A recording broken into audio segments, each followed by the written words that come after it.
Pakistan may be sleepwalking to a disaster that can only be overlooked at great peril to the country. So unless significant investment is made in people, Pakistan cannot hope to achieve economic recovery, economic growth, or boost productivity, build a skilled workforce, and become globally competitive.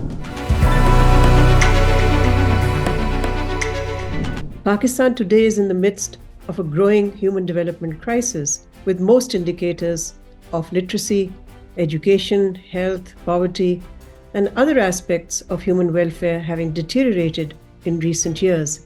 We have now with us a new report by the United Nations Development Programme called the Human Development Report of this year. It's a global report, but it places Pakistan in the low human development category.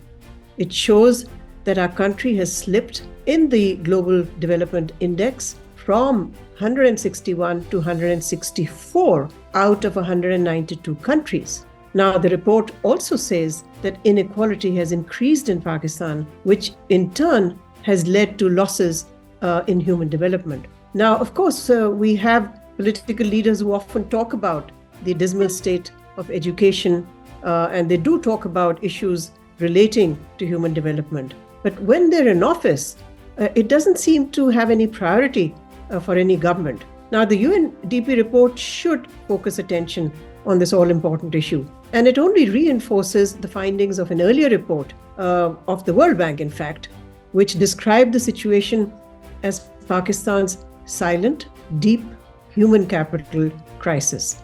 And like the UNDP report, the World Bank report also urged Pakistan's policymakers to increase investment in human capital, pointing out that the lack of this would continue to hamper the country's growth and development prospects. So, I mean, if we step back and just look at the state of education today, it's so unfortunate that while there is no issue more consequential for Pakistan's future than the coverage and quality of education, and yet Pakistan still has the world's second largest number of children, over 20 million, out of school. And this means 44% of our children in this age group have no access to education.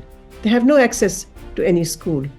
And this violates the constitutional obligation that's been set out in Article 25A, which enjoins the state to provide free and compulsory education to all children of the age of 5 to 16.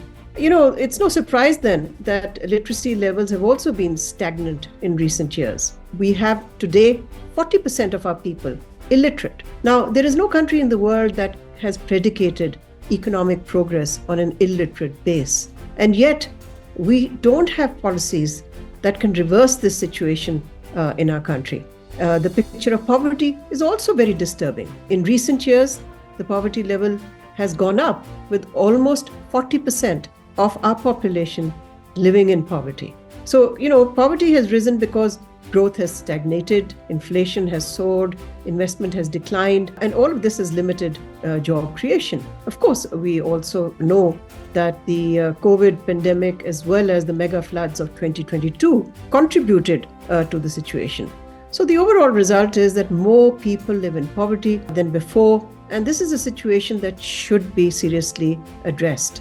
Now, if we look at the overall state of multiple dimensions of human development, the situation is so grim that it suggests that Pakistan may be sleepwalking to a disaster that can only be overlooked at great peril to the country. So unless significant investment is made in people, Pakistan cannot hope to achieve economic recovery, economic growth, or boost productivity, build a skilled workforce, and become globally competitive. This issue needs urgent attention.